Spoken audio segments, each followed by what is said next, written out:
दोस्तों, ओशो उन महान व्यक्तियों में से एक थे जो किसी भी विषय का सही और बारीक अध्ययन करते थे और उस विषय पर अपनी साइंटिफिक और प्रैक्टिकल राय रखते थे। दोस्तों, यह वह दौर था जब विदेशों के कई बड़े बड़े पादरी, धर्मगुरु और भारत के कई बड़े साधु संत ओशो की किताबों को छिप छिप कर पढ़ा करते थे और ओशो की किताबों को अपने पास छुपा कर रखते थे। ऐसे ही किसी व्यक्ति के प्रश्न का उत्तर देते हुए ओशो ने अपने प्रवचनों में कहा, तुमने देखा, छोटे मोटे गांव में अगर जाओ तो अभी भी देहात में लोग जय राम जी कर लेते हैं, बिना कारण, तुम्हें जानते भी नहीं, तुमसे कोई पहचान भी नहीं, तुमसे कुछ लेना देना भी नहीं। एक अजनबी आदमी गांव से निकल रहा है और देखोगे कई लोग उससे जय राम जी कर लेते हैं। शहर में यह नहीं होता है। शहर में लोग ज्यादा समझदार हो गए हैं, जिससे मतलब नहीं उसे जय राम जी क्या करना, अपना कुछ लेना देना नहीं है। यह आदमी अपने रास्ते जा रहा है, हम अपने रास्ते जा रहे हैं, जयराम जी क्यों करना, सिर भी क्यों हिलाना, हाथ भी क्यों उठाना। शहर में लोग ज्यादा समझदार हो गए हैं, गांव में लोग अभी भी ना समझ है।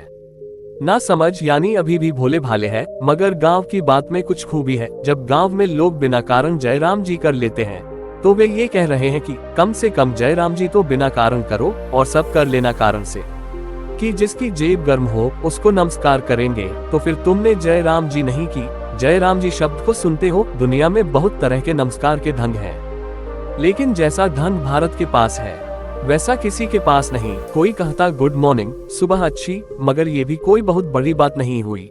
यह कोई बहुत बड़ी बात नहीं हुई, लेकिन यह अनूठा है भारत का हिसाब। राम की जय, ये राम को याद करने का एक उपाय हो गया है। एक अजनबी आदमी गुजरता है, तुम उससे कहते हो जय राम जी, तुम उससे कहते हो भाई राम की जय, तुम्हारे कारण मुझे राम का याद आ गया, तुम्हारा भी धन्यवाद, तुम क्या निकल आए। राम की याद का एक मौका मिल गया। एक अकारण बात को राम की स्मृति का आधार बना लिया।